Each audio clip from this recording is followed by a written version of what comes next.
Russia and Ukraine continue to exchange strikes which are causing casualties on both sides. Russian strikes killed at least 3 people, including a child, in the capital of Ukraine.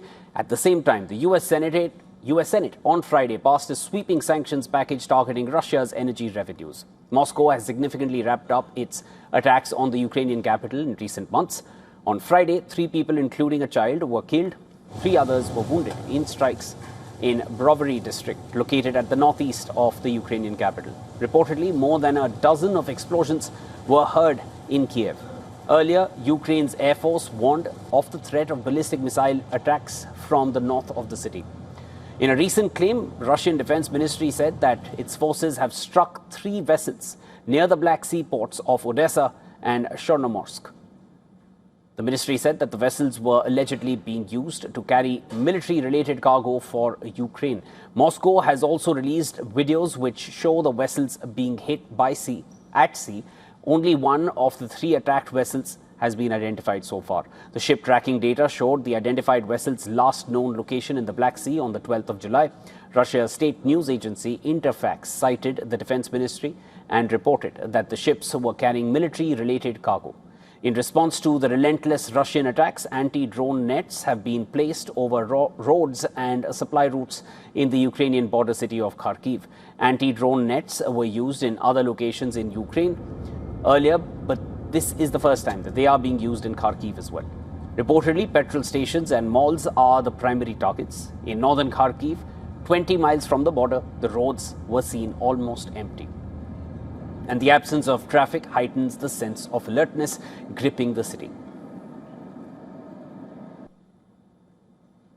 In the past couple of months, we have seen that Ukraine has been quite successful at its long-range drone attacks, which has been targeted at Russian critical infrastructure as well as Crimea, which is extremely important for Russia for both military, strategic and economic purposes.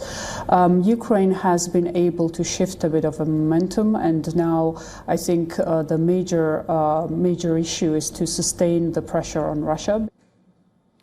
Russian embassy in Berlin has denied any role in the German airport drone bomb case, calling it a contrived provocation. The embassy says that the incident was designed to blame Moscow. An explosive-laden drone was found at Leipzig-Halle airport in eastern Germany on Wednesday. German authorities say that the drone was found near a Ukrainian cargo plane. Amid the allegations of multiple airspace violations, and F-16 fighter jets of the Romanian Air Force conducted quick reaction drills on Friday. At least 19 drones entered Romania's airspace this year due to Russia-Ukraine war. According to the Ministry of National Defense, the exercise aimed to present how specific air policing missions are executed. As part of Trump's plan to increase economic pressure on Russia, the US Senate overwhelmingly approved a punishing Russian sanctions package. And this comes as a result of a year-long campaign by the late Senator Lindsey Graham to reinforce US support for Ukraine. The bipartisan legislation has been passed in the Senate by 86 to 11. That's a major majority. And this bill would penalize countries that continue to buy Russian oil, gas, and other exports. And understandably, this will impact India directly.